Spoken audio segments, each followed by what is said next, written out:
2026 বিশ্বকাপকে সামনে রেখে একের পর এক দল তাদের স্কোয়াড সাজাতে শুরু করেছে। কে কাকে রাখবে, কে বাদ পড়বে, এই নিয়েই এখন ফুটবল দুনিয়ায় সবচেয়ে বেশি আলোচনা।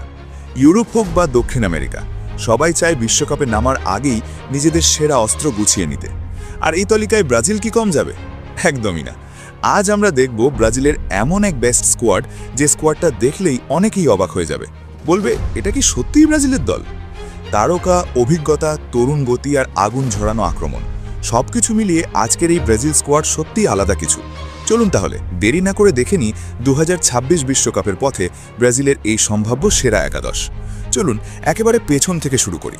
গোলপোস্টে যিনি আছেন তিনি এই প্রজন্মের সেরা গোলকিপারদের একজন, অ্যালিসন বেকার। ব্রাজিলের রক্ষণভাগ তার উপর ভরসা করে নিশ্চিন্তে খেলতে পারে। একে একে পরিস্থিতিতে তার রিফ্লেক্স, লং শট ঠেকানোর ক্ষমতা আর পায়ে বল খেলার দক্ষতা ব্রাজিলকে পিছন থেকে আক্রমণ করতে সাহায্য করে। বড় ম্যাচে অ্যালিসনের উপস্থিতি মানে আত্মবিশ্বাস। রক্ষণভাগে ডান পাশে রয়েছেন এদের মিলিতাও, শক্তি, গতি আর আগ্রাসনের প্রতীক।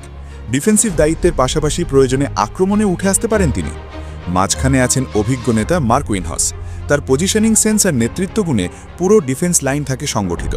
তার পাশে রয়েছেন গ্যাব্রিয়েল মাগালহ্যান্স, যিনি শারীরিক শক্তি আর হেডিং ক্ষমতার জন্য পরিচিত। সেট পিসে তিনি হতে পারেন বড় অস্ত্র। বাঁদিকের ফুলব্যাক হিসেবে আছেন অ্যালেক্সান্দ্রো। অভিজ্ঞ এই ডিফেন্ডার আক্রমণ আর রক্ষণের মাঝে ভারসাম্য রাখেন দারুণভাবে। এবার আসি মিডফিল্ডে, যেখানে আসলে ম্যাচের হৃৎস্পন্দন কাজ করে। ডিফেন্সিভ মিডফিল্ডে রয়েছেন কাসেমিরো। তার নামই যথেষ্ট। প্রতিপক্ষের আক্রমণ ভাঙা, মাঝমাঠে লড়াই জেতা আর দলের জন্য নিরাপত্তা বলয় তৈরি, সব কিছুতেই তিনি অতুলনীয়। কাসেমিরো থাকলেই ব্রাজিলের রক্ষণ অনেক বেশি শক্তিশালী হয়ে ওঠে। তার পাশে আছেন ব্রুনো গিমারায়েস, একজন আধুনিক box to box midfielder. Ball control, passing range আর দূরপাল্লার শট সব মিলিয়ে তিনি ব্রাজিলের মাঝমাঠে গতি আর সৃজনশীলতা যোগ করেন। কাসেমিরোর রক্ষণাত্মক নিরাপত্তার সঙ্গে ব্রুনোর গতিশীলতা, এই কম্বিনেশন ব্রাজিলকে মাঝমাঠে আধিপত্য দেয়। আর মাঝমাঠের একটু ওপরে আক্রমণের ঠিক পেছনে রয়েছেন রাফিনিয়া। যদিও অনেকেই তাকে উইঙ্গার হিসেবে চেনে, এখানে তাকে দেখা যাচ্ছে আরও কেন্দ্রীয় ভূমিকায়।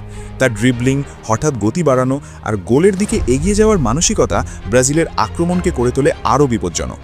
এখন আসি সেই আক্রমণ ভাগে, যেটা দেখলেই যে কোনো ডিফেন্সের বুক কেঁপে ওঠার কথা। বাঁ দিক থেকে শুরু করি। ভিনিসিয়াস জুনিয়র বর্তমান ফুটবলের সবচেয়ে বিস্ফোরক উইঙ্গারদের একজন।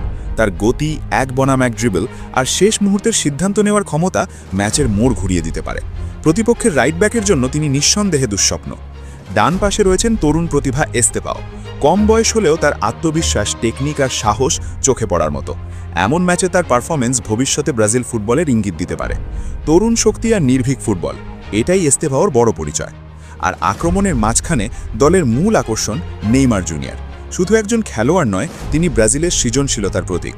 বল পায় তার জাদু, free kick, penalty, through ball, সব মিলিয়ে নেইমার মানেই বিশেষ কিছু ঘটার সম্ভাবনা। তিনি শুধু গোল করেন না, অন্যদের খেলাও সহজ করে দেন।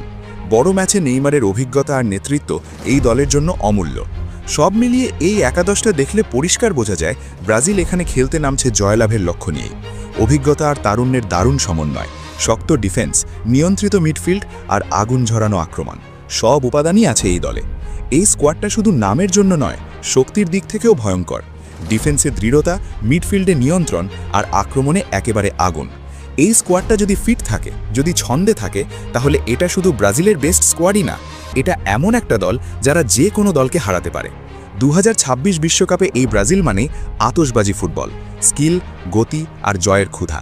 এই স্কোয়াড ব্রাজিলের বেস্ট স্কোয়াড মানেই আগুন, আর এই আগুনে পুড়ে যেতে পারে যে কোনো প্রতিপক্ষ।